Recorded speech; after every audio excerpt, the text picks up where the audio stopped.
বাংলাদেশের অগ্রযাত্রা কেউ রুখতে পারবে না।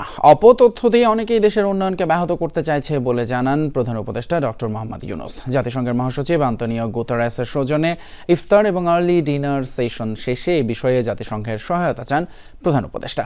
এ সময় বাংলাদেশের আতিথেয়তায় মুগ্ধতা প্রকাশ করেন জাতিসংঘের মহাসচিব। আমি আর ম্যাগি স্বাদ ও ভালোবাসার দারুণ জুটি ফ্রম নেসলে। রাজধানীর একটি হোটেলে জাতিসংঘ মহাসচিব অ্যান্তোনিও গুতেরেসের যৌথ সংবাদ সম্মেলনের পর ইফতার ও আর্লি ডিনার সেশন। অনুষ্ঠানে উপস্থিত ছিলেন উপদেষ্টা পরিষদের সদস্য, প্রধান বিচারপতি, সেনাপ্রধান, রাজনৈতিক দলের নেতৃবৃন্দ সহ আরও অনেকে। এ সময় প্রধান উপদেষ্টা বাংলাদেশ সফরের জন্য জাতিসংঘ মহাসচিবের প্রতি কৃতজ্ঞতা জানান। বলেন, মহাসচিবের আগমনে এখনই বাংলাদেশে ঈদের আনন্দ শুরু হয়ে গেছে। একই সাথে রোহিঙ্গা ক্যাম্প সফর করায় শরণার্থীরা তাকে দেবদূত হিসেবে গণ্য করছে বলে মন্তব্য করেন প্রধান উপদেষ্টা।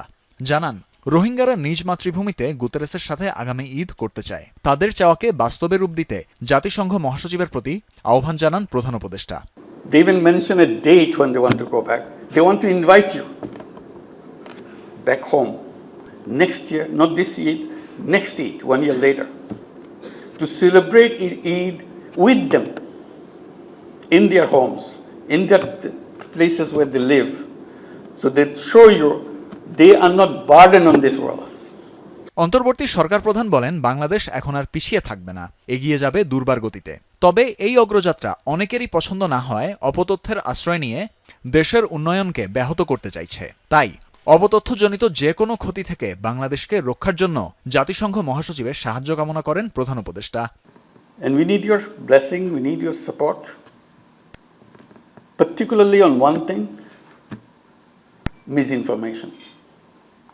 That's what is killing us.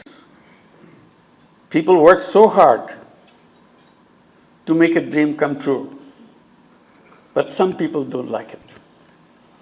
So all we are saying, protect us from misinformation, and we can do the rest. That's no problem for us. এর আগে জাতিসংঘ মহাসচিব বাংলাদেশের আতিথেয়তায় নিজের মুগ্ধতা প্রকাশ করেন। বলেন, রোহিঙ্গা সংকটে শরণার্থীদের পাশে দাঁড়ানোর ক্ষেত্রে তহবিল সংকট আছে জাতিসংঘের। We are facing a very dramatic financial crisis in relation to the support to the Rohingya community.